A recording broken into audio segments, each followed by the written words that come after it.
बिल्लाहि मिनश शैतानिर रजीम बिस्मिल्लाहिर रहमानिर रहीम। अस्सलाम वालेकुम वरहमतुल्लाहि वबरकातुहू। आज मेरे तमाम बहन भाइयों के लिए वजीफ़ा लेके आई हूँ। रिज़्क़ की तंगी दूर करने के लिए है, घर की तंग दस्ती दूर करने के लिए है। अगर आप बहुत ज़्यादा परेशानी में हैं, हुज़ूर अलैहिस्सलाम का फरमान मुबारक है, तो कसरत से दुआ मांगा करें। दुआ इंसान का हथियार है, दुआ मोमन का हथियार है। कसरत से दुआ मांगा करे। जब इंसान बहुत ज़्यादा तंगी में होता है, परेशानी में होता है, तो अल्लाह की करम नवाजियों का, रहमतों का उसके ऊपर नज़ूल होता है। जब कभी किसी इंसान से मांगना हो तो मुनासिब वक्त ढूंढना पड़ता है, लेकिन जब रब से मांगना हो तो उसका जब भी मांगोगे तो आपको उसका दर खुला हुआ ही मिलेगा। गर्मी में मांगे, सर्दी में मांगे, रात को मांगे, दिन को मांगे, रात के आखिरी पहर में मांगे, जुमे के दिन मांगे, असर के बाद मांगे, इंशाल्लाह वो अनायत करने के लिए तैयार है। जबकि अल्लाह कहता है कि बंदे तो रिज़्क़ से क्यों परेशान होता है, तुझे अता रिज़्क़ का वादा खुदा देता है।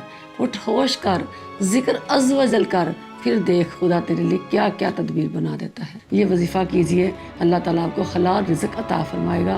अगर कारोबार नहीं है तो इंशाल्लाह कारोबार भी आपको मिल जाएगा। अल्लाह ताला हलाल और पाकीज़ा रिज़्क़ अता फरमाएगा। नमाज फजर के बाद 7 मरतबा 21 दिन सूरह मुज़म्मिल पढ़िए और 101 मरतबा या अल्लाह या रज़ाक या वहाब। इंशाल्लाह आपको हलाल रिज़्क़ अल्लाह नसीब करेगा और अपने शान करीमी के तमाम दरवाजे आपके लिए खोल देगा। अल्लाह आपको दोनों जहां की रहमतों नेमतों से नवाजे। आमीन।